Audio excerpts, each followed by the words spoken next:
प्रसव पूर्व जांच एंटीनेटल चेकअप।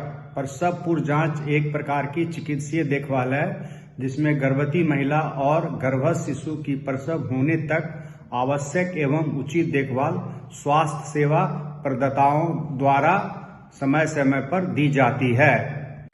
क्या आप जानते हैं कि गर्भवती महिला की प्रसव पूर्व जांच क्यों जरूरी है? गर्भवती महिला की प्रसव पूर्व जांच इसलिए जरूरी है कि इससे मातृ मृत्यु दर एवं शिशु मृत्यु दर को कम किया जाए और जच्चा और बच्चा स्वस्थ रहे। भारत में मातृ मृत्यु दर वर्तमान में 99 प्रति 1 लाख जीवित जन्म है और इसका लक्ष्य घटाकर 70 प्रति 1 लाख जीवित जन्म तक करना है।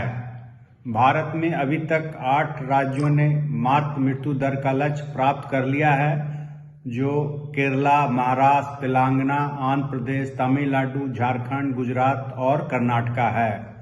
वर्तमान में उत्तर प्रदेश में मातृ मृत्यु दर 167 प्रति 1 लाख जीवित जन्म है। भारत में सबसे अधिक मातृ मृत्यु दर असम में 200 प्रति 1 लाख जीवित जन्म है और सबसे कम केरल में 17 प्रति 1 लाख जीवित जन्म है। मातृ मृत्यु का मुख्य कारण निम्न है: गंभीर रक्तस्राव प्रसव के दौरान या प्रसव बाद 47%, प्रसव के समय संक्रमण 12%, हाई ब्लड प्रेशर 7%, अन्य कारण प्रसव के समय जटिलताएं, असुरक्षित प्रसव, एनीमिया, हेपेटाइटिस और प्रसव के समय बच्चेदानी का फटना है। आगे आपको ये जानना चाहिए कि NFHS 5 national family health survey 5 के सर्वे के अनुसार उत्तर प्रदेश में प्रत्येक 100 गर्भवती महिला में से लगभग 42 महिलाएं ही 4 प्रसव पूर्व जांच कराती है एवं 22 महिलाएं ही गर्भावस्था के दौरान 100 या अधिक आयरन प्लस फॉलिक एसिड की गोलियां का सेवन करती है। 100 महिलाओं में से लगभग 46 महिलाएं खून की कमी एनीमिया से ग्रसित होती है, जिससे गर्भावस्था के दौरान एवं शिशु के जन्म में जटिलताएं कॉम्प्लिकेशन का सामना करना पड़ता है, जैसे कि बार बार गर्भपात होना, मृत शिशु का जन्म होना एवं कम वजन के शिशु का जन्म आदि। क्या आप जानते हैं कि गर्भवती महिलाओं को कितनी बार प्रसव पूर्व जांच करानी चाहिए? सभी गर्भवती महिलाओं को न्यूनतम 4 जांचें होनी चाहिए एवं कम से कम 1 जांच स्वास्थ्य केंद्र स्तर पर अवश्य होनी चाहिए। नंबर 1, पहली ANC जांच गर्भ धारण करने के 12 सप्ताह के भीतर। दूसरी ANC जांच गर्भ अवस्था के 14 से 26 सप्ताह के बीच या गर्भावस्था के चौथे से छठे महीने में। तीसरी ANC जांच गर्भावस्था के 28 से 34 सप्ताह के बीच या गर्भावस्था के 7वें से 8वें महीने में। चौथी ANC जांच गर्भावस्था के 36 सप्ताह के बाद या गर्भावस्था के 9वें महीने में। याद रखें, छाया ग्राम स्वास्थ्य स्वच्छता एवं पोषण दिवस पर ANM के द्वारा गर्भवती महिला की जांच होती है। गर्भावस्था के दूसरे या तीसरे महीने में PMSMA प्रधानमंत्री सुरक्षित मातृत्व अभियान दिवस, जो कि प्रत्येक महीने के 1, 9, 16 और 24 तारीख पर अतिरिक्त जांच की व्यवस्था MBBS या विशेषज्ञ चिकित्सक द्वारा प्रदान की जाती है एवं उच्च जोखिम वाली गर्भवती महिलाओं का उपचार एवं संदर्भन किया जाता है। प्रसव पूर्व आवश्यक जांचें गर्भावस्था के दौरान कम से कम निम्न जांचें होना आवश्यक है, जिसमें 1 वजन, दूसरा में BP, तीसरा में हीमोग्लोबिन, चौथा HIV, 5वां सिफिलिस, 6ठा ब्लड शुगर, 7 पेशाब और पेट का परीक्षण होता है। प्रसव पूर्व आवश्यक देखभाल TD के टीके, फॉलिक एसिड के टैबलेट, IFA के टैबलेट, अल्बेंडाजोल के टैबलेट, कैल्शियम के टैबलेट, आहार, आराम एवं सूक्ष्म पोषक तत्वों से संबंधित उचित परामर्श दिया जाता है। ANM द्वारा सामुदायिक स्तर पर छाया ग्राम स्वास्थ्य स्वच्छता एवं पोषण दिवस पर गर्भवती महिलाओं को दी जाने वाली क्रमबद्ध प्रसव पूर्व सेवाएं। गर्भावस्था का परीक्षण एवं पुष्टि गर्भवती महिला के पेशाब से निश्चय किट, प्रेगनेंसी टेस्टिंग किट के द्वारा किया जाता है। प्रत्येक सत्र पर लगभग 10 निश्चय किट उपलब्ध होनी चाहिए। गर्भावस्था का पंजीकरण। गर्भावस्था की पुष्टि होते ही गर्भवती महिला का शीघ्र पंजीकरण कर ANM मातृ एवं शिशु सुरक्षा कार्ड MCP के कार्ड जारी करती है एवं प्रथम जांच करते हुए MCP कार्ड पर प्रदान की गई सेवाओं को अंकित करती है। गर्भवती महिला का 12 सप्ताह के भीतर पंजीकरण होने को शीघ्र पंजीकरण मानते हैं।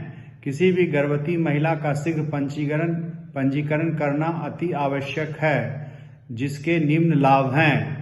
गर्भावस्था की पुष्टि एवं समस्त जांचें समय से हो पाती है। यदि गर्भावस्था से संबंधित कोई जटिलताएं हैं तो ससमय चिन्हीकरण एवं प्रबंधन किया जा सकता है। सभी संबंधित सरकारी योजनाओं का लाभ मिल पाएगा। यदि अनचाहा गर्भ है और महिला गर्भपात कराना चाहती है तो सुरक्षित गर्भपात कराया जा सकता है। गर्भ ठहरने के 24 सप्ताह के भीतर प्रशिक्षित चिकित्सक से कराए जाने वाले गर्भपात को सुरक्षित गर्भपात कहते हैं। प्रसव की संभावित तिथि EDD का आकलन, expected date of delivery. ANM महिला से उसका नाम, आयु, पति का नाम, पेशा, व्यवसाय, पता एवं विवाहित होने की अवधि पूछे तथा उनकी LMP लास्ट मेंस्ट्रुअल पीरियड, अंतिम मासिक धर्म के प्रथम दिन की तिथि पूछे और EDD, expected date of delivery, प्रसव की संभावित तिथि का आकलन करके MCP कार्ड पर दर्ज करें एवं महिला को भी बताएं। महिला की EDD की गणना LMP plus 9 month plus 7 days. मान लीजिए कि गीता 28 वर्ष की विवाहित महिला है जिनकी माहवारी पिछले 3 महीने से नहीं आई है। उसकी अंतिम माहवारी होली के पहले 10 मार्च को आई थी, तो उसकी EDD क्या होगी? EDD is equal to LMP plus 9 माह plus 7 days is equal to Geeta की EDD 17 दिसंबर होगी। गर्भवती महिला की ऑब्स्टेट्रिक इतिहास, obstetric history of pregnant women. प्रसव पूर्व जांच के दौरान गर्भवती महिला से पूर्व गर्भावस्थाओं का विवरण लें, जैसे उसकी ग्रेविडा, पैरिटी, जीवित बच्चों की संख्या एवं पिछली गर्भपात के बारे में पूछकर लिखें, जिसके आधार पर संभावित जटिलताओं का पता लगाकर समय से संदर्भन एवं प्रबंधन किया जा सके। प्रत्येक महिला जो छाया BHSND पर आ रही है, ANM द्वारा उसका GPLA लिखा जाना चाहिए। G से ग्रेविडा, महिला कितनी बार गर्भवती हो चुकी है। इसमें पैरिटी, गर्भपात एवं वर्तमान गर्भावस्था को जोड़कर ग्रेविडा निर्धारित की जाती है। Parity plus abortion plus 1, current pregnancy, P plus A plus 1, P for parity. 20 सप्ताह की गर्भावस्था पूर्ण होने के पश्चात महिला का पूर्व में कितनी बार प्रसव हो चुका है, उसे पैरिटी में गणना करते हैं। L से लिविंग, महिला के कितने जीवित बच्चे हैं। A से एबॉर्शन, महिला कितनी बार गर्भपात हो चुके हैं। GPLA को एक उदाहरण से समझते हैं। यदि कोई गर्भवती महिला छाया BHSND पर आती है जिसकी शादी 3 साल पहले हुई थी, अभी उसके पास कोई जीवित बच्चा नहीं है, उसका 2 माह पर एक गर्भपात हुआ है और वह गर्भवती है, तो महिला का GPLA क्या होगा? G2, P0, L0, A1। G2 means वो उसका दूसरा ग्रेविटा है। P0 मतलब उसका कोई भी प्रेगनेंसी 20 सप्ताह के ऊपर नहीं जा पाया है। L0 मतलब लिविंग बच्चा, कोई उसका जीवित बच्चा नहीं है। A1 मतलब एक गर्भपात हो चुका है। गर्भवती महिला की सामान्य परीक्षण। ANM द्वारा गर्भवती महिला का तापमान, ऊंचाई, वजन, पल्स, ब्लड प्रेशर, श्वसन दर लिया जाता है और पैरों में सूजन, सांस फूलना, थकान आदि की जानकारी ली जाती है। यदि गर्भवती महिला का तापमान 100.2 डिग्री फ़ारेनहाइट से अधिक है तो उसे उच्चतर इकाई पर जांच एवं उपचार हेतु रेफर करें। वर्तमान में उपलब्ध डिजिटल BP मशीन में रक्तचाप, ब्लड प्रेशर के साथ पल्स की भी रिकॉर्डिंग स्वतः ही आ जाती है। श्वसन की जांच। सामान्य श्वसन दर 16 से 20 सांसें प्रति मिनट है। पीलिया के संकेतों की जांच। प्राकृतिक रोशनी में त्वचा एवं कंजक्टिवा में पीलेपन की जांच करें। यदि पीलापन उपस्थित हो तो उसे जॉन्डिस, हेपेटाइटिस हो सकता है तो महिला को चिकित्सा अधिकारी के पास रेफर करें। गर्भवती महिला के आंखों के नीचे अर्थात कंजक्टिवा, नाखून, जीभ एवं हथेली को देखें। यदि उसमें फीकापन है तो खून की कमी, एनीमिया संभव है। इसकी पुष्टि खून में हीमोग्लोबिन स्तर को देखकर की जा सकती है। गर्भवती महिला के पैर की हड्डी एवं एड़ी पर अपने हाथ के अंगूठे से 5 सेकंड तक दबाकर सूजन की जांच करें। यदि अंगूठे का निशान वहां पर बन जाए तो सूजन का होने का संकेत है। थायराइड हेतु ग्वाइटर, घेंगा की जांच एवं तीसरी तिमाही में धसे हुए निप्पल की जांच करें। थायराइड परीक्षण एवं सोनोग्राफी 18 से 20 सप्ताह के बीच जांच हेतु रेफर करें। नीचे में पैर के में सूजन को दर्शाया गया है। नॉर्मल और इडिमा पैर को। गर्भवती महिला का वजन नापना एवं वजन ट्रैकिंग करना। प्रत्येक जांच में गर्भवती महिला को अपना वजन करना चाहिए जिससे पता चलता है कि गर्भस्थ शिशु का विकास उचित प्रकार से हो रहा है या नहीं।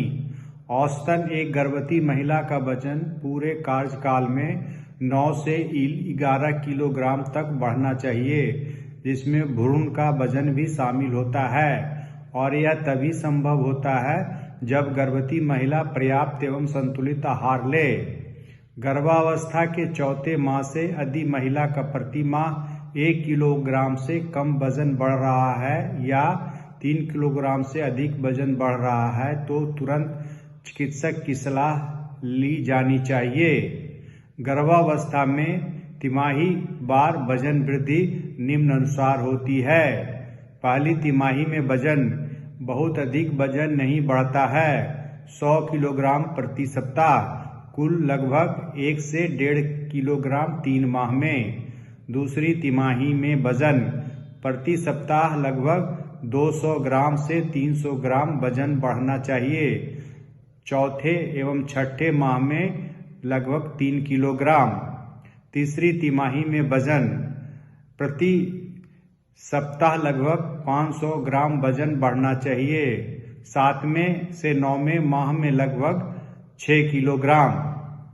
यदि गर्भवती महिला का वजन 35 किलोग्राम से कम है तो महिला HRP है, उसे चिकित्सीय देखभाल की आवश्यकता है, अतः रेफर करें। रक्तचाप BP मापना। उक्त रक्तचाप के कारण प्री एक्लेम्सिया की संभावना बढ़ने से प्रसव के समय मां में झटके आना, दौरे पड़ना, फेफड़ों में पानी जाना, हृदय गति का रुक जाना, लीवर से रक्तस्राव, प्रसव के बाद अत्यधिक रक्तस्राव या रिवर्सेबल ब्लाइंडनेस हो सकती है। उच्च रक्तचाप के साथ प्रीक्लेम्सिया के कारण गर्भस्थ भ्रूण में रक्त संचार बाधित होता है जिससे गर्भस्थ शिशु अल्प विकसित या प्रीमैच्योर पैदा हो सकता है। अतः प्रत्येक ANC जांच में BP की माप आवश्यक है। उच्च रक्तचाप होने पर तुरंत संदर्भित करना चाहिए। छाया BHSND पर BP की माप के लिए 2 प्रकार के उपकरण का प्रयोग किया जाता है, मैनुअल BP उपकरण तथा डिजिटल BP उपकरण। रक्तचाप BP के बारे में जानें। BP की recording systolic, diastolic millimetre Hg millimetre of mercury के रूप में की जाती है। समान अवस्था में महिला का रक्तचाप 100/60 मिलीमीटर Hg से 140/90 मिलीमीटर Hg के मध्य होता है। यदि सिस्टोलिक 90 मिलीमीटर Hg से कम है तो महिला हाइपोटेंशन में है। यदि रक्तचाप 140/90 मिलीमीटर Hg या उससे अधिक है तो यह खतरे का लक्षण है। इस अवस्था में एनएम को 4 घंटे के बाद दोबारा बीपी लेना चाहिए। अगर बीपी दोबारा बढ़ा हुआ आए तो यह जेस्टेशनल हाइपरटेंशन का लक्षण है। अगर 20 हफ्ते बाद इनके साथ मूत्र में प्रोटीन भी पाया जाए तो यह प्रीक्लेम्सिया है। एनएम द्वारा गर्भवती महिला के बीपी की माप एमसीपी कार्ड एवं RCH रजिस्टर में अंकित करते हुए गर्भवती महिला को भी इसके बारे में बताएं। गर्भावस्था के 20वें सप्ताह के बाद यदि उच्च रक्तचाप के साथ यूरिन में प्रोटीन की मात्रा मिलती है और पैरों में सूजन है तो यह प्रीक्लेम्सिया है एवं यदि प्रीक्लेम्सिया के साथ दौरे पड़ रहे हैं तो एक्लेम्सिया है। पेट की जांच 4 महीने से गर्भावस्था के दौरान पेट का परीक्षण गर्भस्थ शिशु की वृद्धि एवं स्थिति का पता लगाने के लिए किया जाता है। पेट की जांच में ANM निम्न का आकलन किया जाता है। फंडस की ऊंचाई मापना, फंडल हाइट, गर्भस्थ शिशु की हृदय गति, फीटल हार्ट रेट, ग्रीप परीक्षण सिर्फ तृतीय तिमाही में। पेट की जांच करते समय किन बातों का ध्यान रखें? पेट की जांच करते समय निजता सुनिश्चित करें जिससे महिला सहज हो। जांचकर्ता गर्भवती महिला के दाहिनी ओर खड़े होकर जांच करें। पेट की जांच करने से पूर्व गर्भवती महिला को पेशाब करने को बोलें। परीक्षण टेबल पर महिला से आराम पूर्वक पीठ के बल लेटने को कहें। जांच करते समय पैर सीधा हो एवं पेट पर से कपड़ा हटा हो। गर्भवती महिला के पेट के ग्रिप नापने का तरीका: फंडल grip, lateral grip, folic grip and pelvic grip. फंडल grip, lateral grip and folic grip में जो पेशेंट का ग्रिप नाप रहे हैं, नापकर्ता का मुंह मरीज के मुंह के ओर होना चाहिए। एंड पेल्विक ग्रिप में ग्रिप नापते समय नापकर्ता का मुंह मरीज के पैर की ओर होना चाहिए। गर्भावस्था में पेट की जांच: फंडस की औसत ऊंचाई एवं औसत वजन, गर्भ की अवधि, औसत ऊंचाई, औसत वजन, 12 सप्ताह 12 सप्ताह 7 से 9 सेंटीमीटर 28 ग्राम, 16 सप्ताह 14 सेंटीमीटर 140 ग्राम, 20 सप्ताह 20.3 सेंटीमीटर 340 ग्राम, 24 सप्ताह 23.7 सेंटीमीटर 680 ग्राम, 28 सप्ताह 27.7 सेंटीमीटर 900 से लेके 1350 ग्राम, 32 सप्ताह 31.5 सेंटीमीटर 1800 से 2270 ग्राम, 36 सप्ताह 34.4 सेंटीमीटर, वजन 2700 से लेके 3500 ग्राम। बच्चेदानी का समय के साथ पेट पर ऊंचाई: 12वें सप्ताह में फंडस प्यूबिस सिम्फैसिस के ऊपर महसूस होगा। 16वें सप्ताह में सिम्फैसिस प्यूबिस और नाभि के बीच के निचले 1/3 हिस्से में। 20वें सप्ताह में सिम्फैसिस प्यूबिस और नाभि के बीच के ऊपरी 2/3 हिस्सों में। 24वें सप्ताह में नाभि के स्तर पर। 28वें सप्ताह में नाभि और जीफी स्टर्नम के बीच के निचले 1/3 हिस्से में। 32वें सप्ताह में नाभि और जीफी स्टर्नम के बीच के ऊपरी 2/3 हिस्से में। 36वें सप्ताह में जीफी स्टर्नम के स्तर पर। 40वें सप्ताह में वापस 32वें सप्ताह वाले स्तर पर, परंतु इस बार पेट के दोनों कोनों के भाग भरे महसूस होंगे जो कि 32वें सप्ताह में खाली थे। नोट: जब आप फंडस की ऊंचाई नापें तब महिला के पैर सीधे होने चाहिए, न कि मुड़े हुए। गर्भस्थ शिशु की स्थिति एवं प्रस्तुति हेतु गृह परीक्षण 32वें सप्ताह से। सिफेलिक प्रेजेंटेशन: इसमें गर्भ में पल रहे बच्चे का सिर नीचे एवं पैर ऊपर की ओर होती है। ब्रीच प्रेजेंटेशन: इसमें गर्भ में पल रहे बच्चे का पैर नीचे और सर पेट के ऊपर की ओर होती है। ट्रांसवर्स प्रेजेंटेशन: इसमें गर्भ में पल रहे शिशु आड़ा तिरछे स्थिति में होता है। गर्भस्थ शिशु की हृदय गति फीटल हार्ट साउंड 24 हफ्ते बाद जांचें। फीटोस्कोप स्टेथोस्कोप के बेल को गर्भस्थ के उस ओर रखिए जहां बच्चे की पीठ को महसूस किया गया हो। फीटल हार्ट साउंड को पूरे 1 मिनट तक गिने। 120 से 160 बीट्स प्रति मिनट सामान्य फीटल हार्ट रेट माना जाता है। अगर फीटल हार्ट साउंड 110 प्रति मिनट से कम होने की स्थिति अथवा 160 मिनट प्रति मिनट से ज्यादा या हार्ट साउंड सुनाई न देने की स्थिति में गर्भवती माता को तुरंत स्वास्थ्य इकाई में रेफर किया जाना चाहिए। पेशाब की जांच: प्रत्येक ANC में गर्भवती महिला की पेशाब की जांच अति आवश्यक है।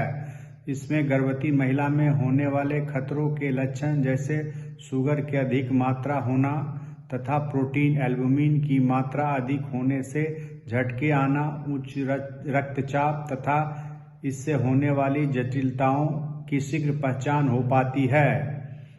एल्बुमिन एक प्रकार का प्रोटीन होता है। यदि इसकी मात्रा पेशाब में अधिक है तो किडनी से संबंधित समस्या हो सकती है। गर्भावस्था के दौरान यदि उच्च रक्तचाप हाई ब्लड प्रेशर के साथ पेशाब में एल्बुमिन की मात्रा मिलती है और पैर में इडिमा तो महिला को प्रीक्लेम्सिया है और इसके साथ मरीज को झटके कन्वल्सन होने लगे तो उसको इक्लेम्सिया कहते हैं। खून की जांच: हीमोग्लोबिन परीक्षण एनीमिया का गर्भावस्था पर बुरा प्रभाव जैसे कम वजन के बच्चे का जन्म, गर्भपात, मृत बच्चे का जन्म हो सकता है। एनीमिया का ससमय प्रबंधन करके मातृ एवं शिशु मृत्यु को रोका जा सकता है। रक्त में हीमोग्लोबिन स्तर की जांच कर एनीमिया का पता लगाया जा सकता है। प्रत्येक ANC जांच में हीमोग्लोबिन की जांच ANM द्वारा अवश्य की जानी चाहिए। हीमोग्लोबिन का स्तर 11 ग्राम प्रति डेसीलीटर या उससे अधिक होने पर सामान्य एनीमिया नहीं है। हीमोग्लोबिन का स्तर 10.9 से 7 ग्राम प्रति डेसीलीटर होने पर एनीमिया है। हीमोग्लोबिन का स्तर 7 ग्राम प्रति डेसीलीटर से कम है तो गंभीर एनीमिया है। गर्भजनित मधुमेह की जांच GDM जेस्टेशनल डायबिटीज।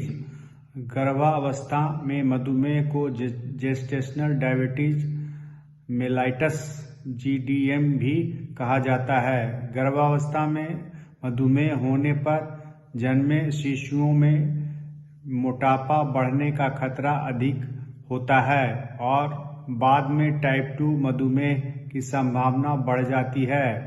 यदि गर्भावस्था में ससमय इसकी पहचान कर उपचार नहीं किया जाता है तो मधुमेह के कारण मृत शिशु का जन्म अथवा जन्म के तुरंत बाद शिशु की मृत्यु हो सकती है। अतः गर्भावस्था के दौरान मधुमेह की 2 बार जांच कराना आवश्यक है। पहली विजिट में 24वें से 28वें सप्ताह में, जिसके प्रसव के दौरान मां एवं बच्चे में होने वाली जटिलताओं का ससमय प्रबंधन किया जा सके। ग्लूकोमीटर की स्क्रीन पर रीडिंग पढ़कर MCP कार्ड और RCH रजिस्टर में अंकित करें।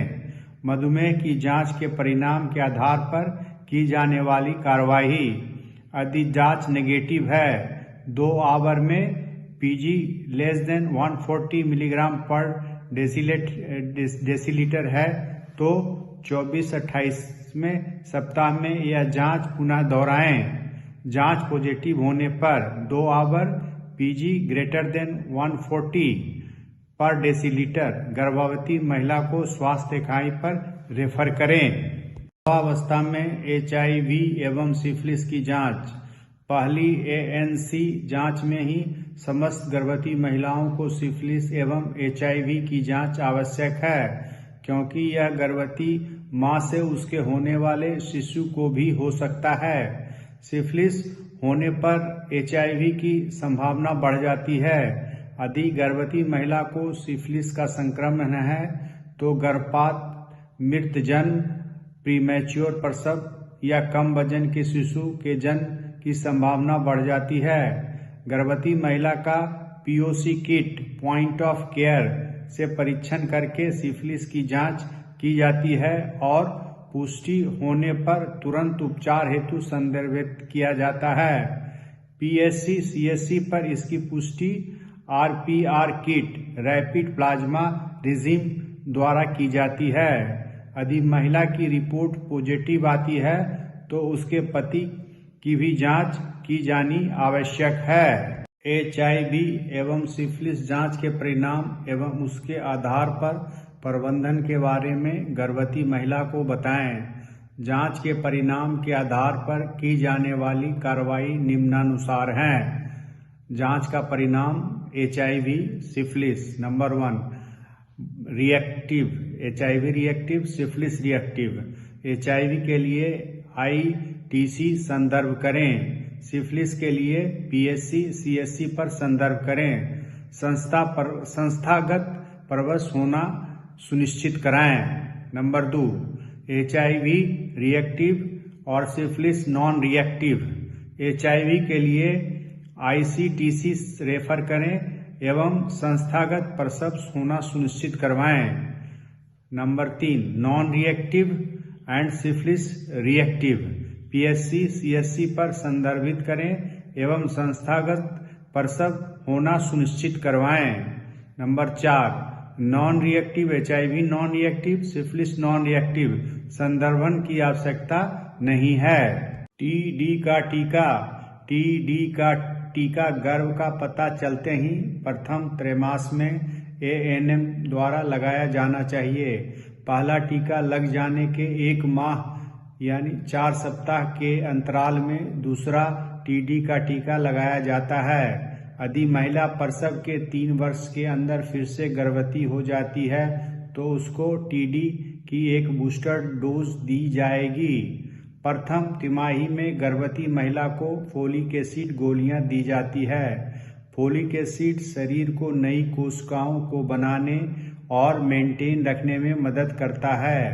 न्यूरल ट्यूब डिफेक्ट के कारण बच्चे के जन्म समय रीढ़ की हड्डी एवं मस्तिष्क प्रभावित होते हैं। इसकी रोकथाम के लिए फोलिक एसिड की 1 गोली प्रतिदिन प्रथम त्रैमास में देना चाहिए। ANM गर्भवती महिला को कम से कम 60 गोली फोलिक एसिड की देनी चाहिए। आयरन फोलिक एसिड AIFA गोलियां की प्रदायगी। ANM सत्र पर आवश्यकतानुसार IFA गोलियां की उपलब्धता सुनिश्चित करें। गर्भावस्था के दौरान आयरन फोलिक एसिड IAF की 180 गोलियां दी जाती है। गर्भावस्था के 4थे महीने से IFA की 1 गोली रोज लेनी है। लाल IFA की 1 गोली में 60 मिलीग्राम एलिमेंटल आयरन एवं 500 माइक्रोग्राम फोलिक एसिड होता है। यदि महिला एनीमिक है, HB हीमोग्लोबिन 11 ग्राम से कम है तो प्रतिदिन 2 गोली का 1 गोली सुबह में एवं 1 गोली शाम को प्रसव होने तक कुल 360 गोलियों का सेवन करना चाहिए। प्रसवोपरांत भी 6 माह तक IF लाल गोली का प्रतिदिन सेवन करना चाहिए। अतः ANM द्वारा प्रसव पश्चात भी धात्री महिलाओं को IFA गोलियों की प्रदायगी सुनिश्चित करना चाहिए। एनएम हीमोग्लोबिन स्तर के अनुसार गर्भवती महिला को IF गोलियां की प्रदायगी सुनिश्चित करें। एनएम सुनिश्चित करें कि सभी गर्भवती महिलाओं को 180 आयरन की गोलियां मिले और MCP कार्ड पर दी गई गोलियों की संख्या अंकित की जाए। एनएम महिला को परामर्श दे कि आयरन की गोली खाने पर जी मचलता, कब्ज और मल का काला होने की शिकायत हो सकती है, परंतु घबराने की बात नहीं है। नियमित रूप से आयरन की गोली खाने पर ये शिकायतें स्वतः समाप्त हो जाती है। गर्भावस्था के दौरान आहार। गर्भवती महिलाओं को प्रतिदिन 10 खाद्य समूह में से कम 5 प्रकार के खाद्य समूह का सेवन करने की सलाह देनी है। एएनएम गर्भवती महिला को स्थानीय स्तर पर उपलब्ध मौसमी खाद्य पदार्थों, सब्जियों और फलों का सेवन करने की सलाह दें। गर्भवती महिला को पहले की अपेक्षा कम से कम 1.5 गुना ज़्यादा भोजन यानी कि प्रतिदिन 2 बार पौष्टिक नाश्ता करने की सलाह दी जानी चाहिए। खाने में ऊपर से 1 चम्मच घी तेल मिलाना और आयोडीन युक्त नमक के सेवन के लिए भी प्रेरित करें। गर्भावस्था के दौरान आराम एवं अन्य देखभाल संबंधी परामर्श। रात में 8 घंटे और दिन में कम से कम 2 घंटे आराम करें। बाएं करवट लेटें क्योंकि इससे गर्भस्थ शिशु को खून की आपूर्ति बढ़ जाती है। भारी सामान उठाने व कड़ी मेहनत वाले काम से बचें। काम में अपने ऊपर ज़्यादा जोर न दें और कुछ काम दूसरों को सौंप दें। मलेरिया एवं डेंगू से बचने के लिए मच्छरदानी का प्रयोग करें। बीमार लोगों एवं संक्रमित व्यक्तियों बुखार, खांसी, जुखाम से दूर रहें। HRP हाई रिस्क प्रेगनेंसी की पहचान कर उस पर HRP की मुहर लगाएं। Previously obstructive history, bad obstructive history, IUD, still birth. Previously obstructive history में अगर बैड ऑब्स्ट्रक्टिव हिस्ट्री है या इंट्रा यूट्राइन डेथ है, बच्चा पेट में मर गया है, या स्टिल बर्थ या मरा हुआ बच्चा जन्म लिया है। कंजेनाइटल बर्थ डिफेक्ट, अगर माँ को पहले से कंजेनाइटल बर्थ डिफेक्ट है, पेल्विस में दिक्कत है, या एंटीपार्टम, इंट्रापार्टम, पोस्टमार्टम हैमरेज, अगर पहले वाला प्रेगनेंसी में इस तरह का प्रॉब्लम है तो ये हाई रिस्क प्रेगनेंसी में आता है। एनी मेडिकल हिस्ट्री, अगर उसके साथ कोई मेडिकल प्रॉब्लम हो जैसे high blood pressure 140/90 millimetre of Hg, renal और कार्डियक डिजीज, ट्यूबरक्लोसिस और सीजर एंड हेपेटिक डिजीज, अगर ये सब बीमारी है तो ये सब हाई रिस्क प्रेगनेंसी में आते हैं।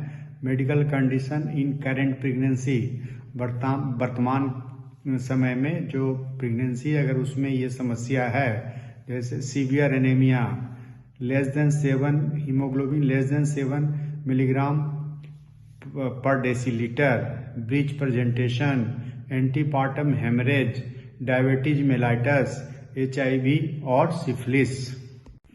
जन्म की तैयारी करना, बर्थ प्रीपेरेडनेस की एवं समीक्षा।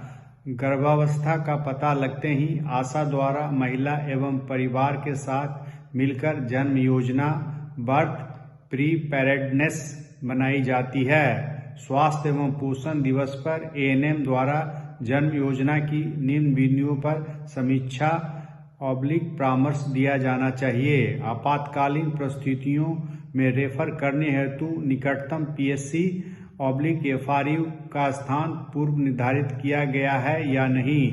महिला एवं परिवार के सदस्यों को जटिलताओं के लक्षणों के बारे में बताएं एवं इनमें से कोई भी लक्षण होने पर कहां जाना है, इसके बारे में निम्नानुसार पूरी जानकारी दें।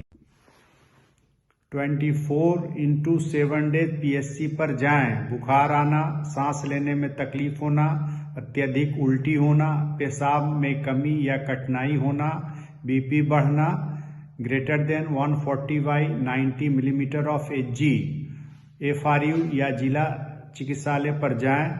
योनि से रक्तस्राव, धुंधला दिखने के साथ अत्यधिक सिर दर्द, झटके आना, बेहोश होना, लगातार पेट दर्द, समय पूर्व प्रसव पूर्व झिल्ली का फटना, गंभीर एनीमिया, हीमोग्लोबिन < 7 ग्राम से कम, भ्रूण का न हिलना डुलना, योनि से बदबूदार सफेद शराब के साथ तेज बुखार।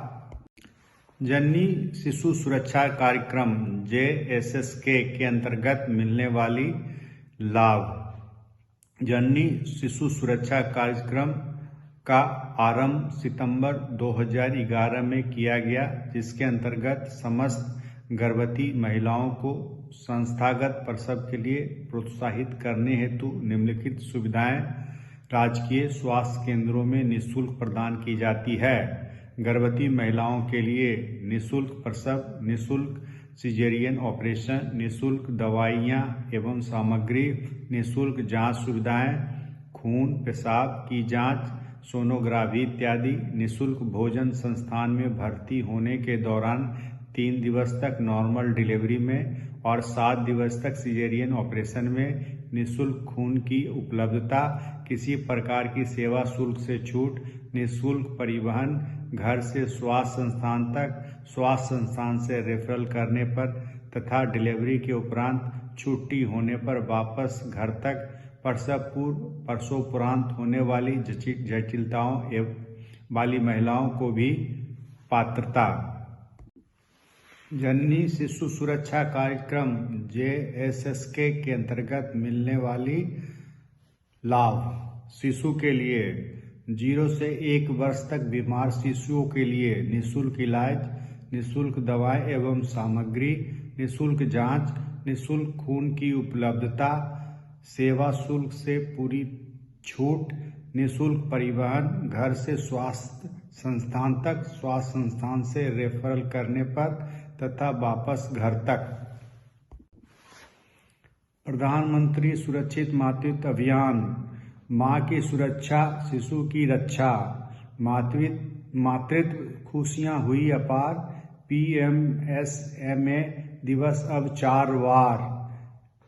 प्रत्येक माह की 1, 9, 16 एवं 24 तारीख को सरकारी अस्पतालों में PMSMA दिवसों पर अब सरकारी ही नहीं निजी चयनित केंद्रों पर भी निःशुल्क अल्ट्रासाउंड की सुविधा उपलब्ध।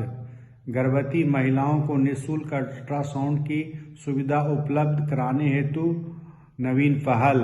अब निजी चयनित केंद्रों पर ₹, वाउचर से मिलेगी निःशुल्क अल्ट्रासाउंड की सुविधा। धन्यवाद। अगर आपको यह वीडियो पसंद आया है तो लाइक करें। सब्सक्राइब करने से आपको और भी एजुकेशनल वीडियो मिलेगी और शेयर करें। यूट्यूब पर सर्च करें @DR उमेश मेडिकल।